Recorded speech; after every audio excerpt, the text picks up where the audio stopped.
Сәлем, қалдарыңыз қалай, көңіл күйлеріңіз қалай? Келіп жеткен көктем мерекесі құтты болсын, отбасы ошақастарыңызға Алла тағала береке берсін.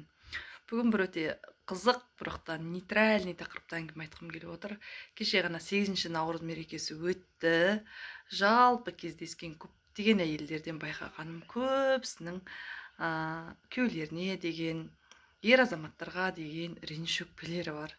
Неге біреу берген сыйлықты асынған, біреу сыйлық берген жоқ дейді, біреу жаңа өзіне қарамаған. Бұның барлығы не деген сөз? Бұның барлығы қанағатсыздық деп айтсам барлықтарыңызға тиіп кетеді. Бұл салыстыру. Неге сіз солай ойлап тұрсыз? Өйткені сіз біреуден қарағанда менде азырақ болып қалды, ана адамның сыйлығынан қарағанда менде азырақ болып қалды дейді. Сондай ол салыстырудан келген нәтиже. Сіздердің ол салыстырулар қайдан шықты? Әлеуметтік желіден болуы мүмкін, инстаграмнан болуы мүмкін. Қазір әлеуметтік желі қолымыздағы телефон қолжетімді болған сайын осының минус плюстері өте көп. Соған байланысты біз ойлаймыз, жаңағы сіз білмейсіз, ол инстаграмда ешкім шынайы өмірін салмайды. Мүмкін біреудің сатып атқан гүлмен фотоға түсіп салып болған шығар. Мүмкін реально біреуге берген шығар. Не бопты? Егер сіздің жолдасыңыз сізге бермесе, 1001 гүл, 101 гүл. Оның да себебі бар шығар. Артылып тұрып жетіп тұрса, сізді сүйіп алған, сізді ұнатып алған, сізді өмірлік аманаты қылып алған, сіздің бала шағасының жары қылып, барлық өмірін сізбен бірге бөлісіп, сізге сеніп отқан ер азамат еш қайда тапқанын апармайды. Просто кейбір ер азаматтардың сондай болуы мүмкін, түсіне алмайды. Әйелдерге не ұнайтын? Негізі әйелдердің өзін түсіне алмайды ғой. Негізі өзіміз түсіне алмаймыз. Біз не қалайтынымызды да білмейміз.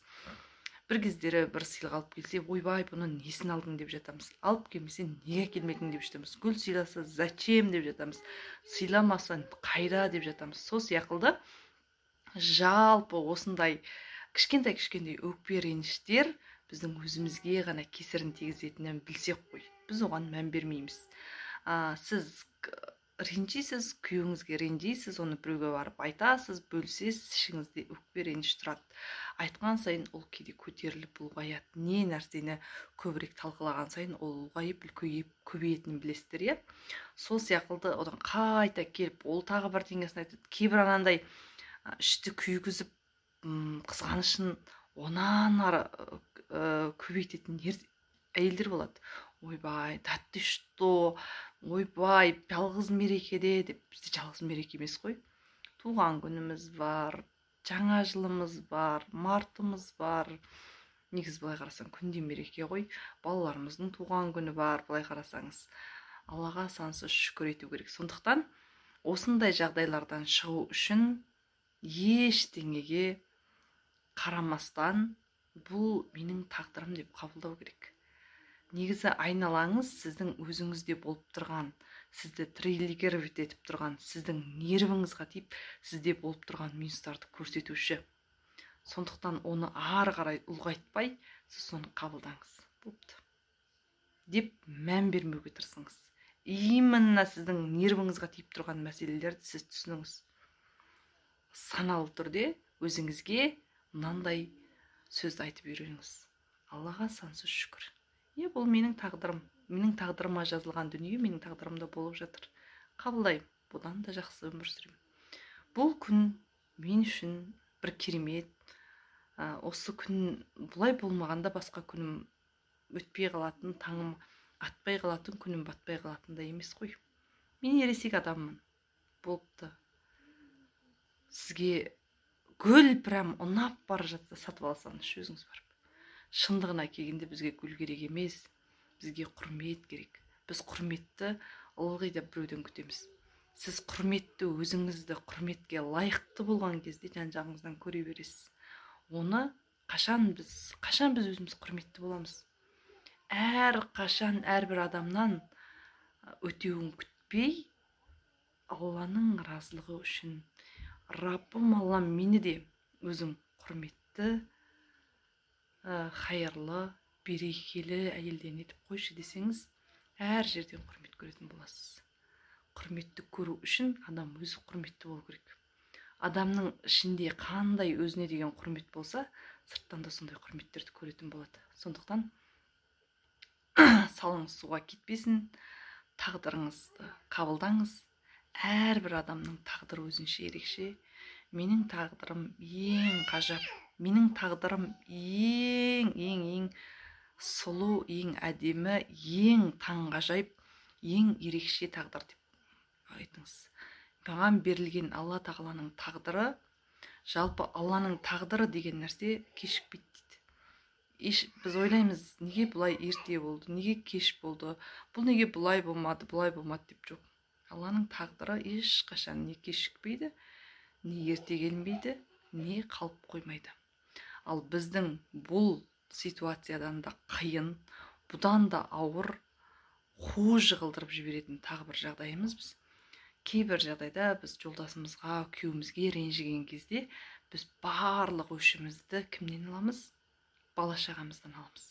Бала-шағамыздан алған кезде айналайын жарығым, құлыным, жолың болғыр дейміз бе? Жоқ. Құтырып, бұрқырап, үйдің ішінің барлығын астан-кестеңнен шығарып, шаңын қағып, тазалап, сонымен қосып балалардың, бейшара балалардың барлығының шаңын қағамыз, ата-бабасынан бастап ары қарай айтып, аузымызға не қандай сөз келді, соның барлығын айтып жаудырып тастаймыз. Ол өтірік емес. Ол 80-90% әйелде болатын жағдай деп айтайын. Бірақ бұл өте үлкен қателік. Сіз балаңызға осындай сөздерді күйеуіңізге ренжіп жүрмін деп ойламайсыз. Балаңызға аузыңыздан эмоциямен, анандай қатты көңіл күймен шығарып жіберіп, ол балаңызға қабыл болып кетуі мүмкін.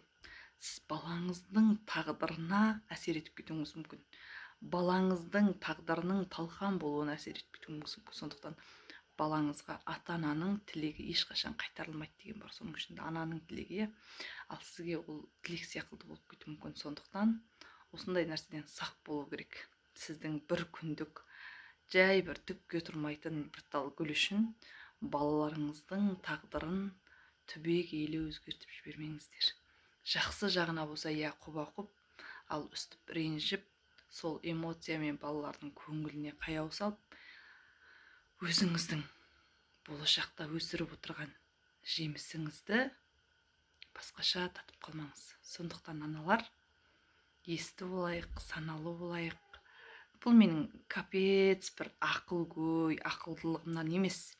Өмірде көріп жүрген, түйіп жүрген, жаңағы өмірде жан жағымды саралап жүріп ұққан дүниелерім. Сондықтан Алла тағала бізді мына өмірге жібергені, мына әлемде мына таңғажайып көріністерді көріп жатқанымыздың өзі керемет ғажайып. Біз шындығын алғанда міндетті түрде сатып алып, оны қолымызда ұстау емес, Алланың жаратқан көзімен, жанарымызбен Аллаға сансыз шүкір, қазақ даласында, қазақ жерінде гүлдің түрі бар. Соның барлығын көреміз, сезінеміз, иісін иіскей аламыз. Сондықтан оны бір тіреп қоятын ештеңе жоқ. Соның арты, бір сәл өкпе-реніштердің арты дисциплинамен артынан ертең болашағыңызға дейін жалғанып кетпесін. Болашақ балаларыңыздың тағдыры басқаша болып кетпесін. Сондықтан аналар ол өмірді өзгертуші. Ана бір қолымен әлемді тербетсе, бір қолымен бесік тербетеді деген осы. Тербетіп отырған бесігіңізді, әлеміңізді өзгертіп жібермеңіз. Әлеміңізді өзгерткіңіз келсе, жақсы жағына өзгертіңіз. Батаңызды беріңіз. Тілекші болыңыз. Саналы түрде түсіне біліңіз. Сіздің жолдасыңыз, сіздің күйеуіңіз бір тал гүл бермесе, не болыпты? Тіпті алғыңыз келіп бара жатса, айтыңыз, түсіндіріңіз. Дәл мына заманда бір тал гүл сыйлай алмайтын еркек жоқ, бар. Сондықтан одан кім жасайсыз, қандай қарым-қатынас орнатқыңыз келеді, ниетіңізді түзулейтін болсаңыз, барлық нәрсе біздің бастапқы ниетімізде негіз. Ниетіңізді түзулейтін болсаңыз, үнемі ойыңызбен сөзіңізге, тіліңізге сақ болатын болсаңыз, осылардың барлығын саналы түрде жасайтын болсаңыз, өміріңіз әрқашан жақсы жаққа өзгереді.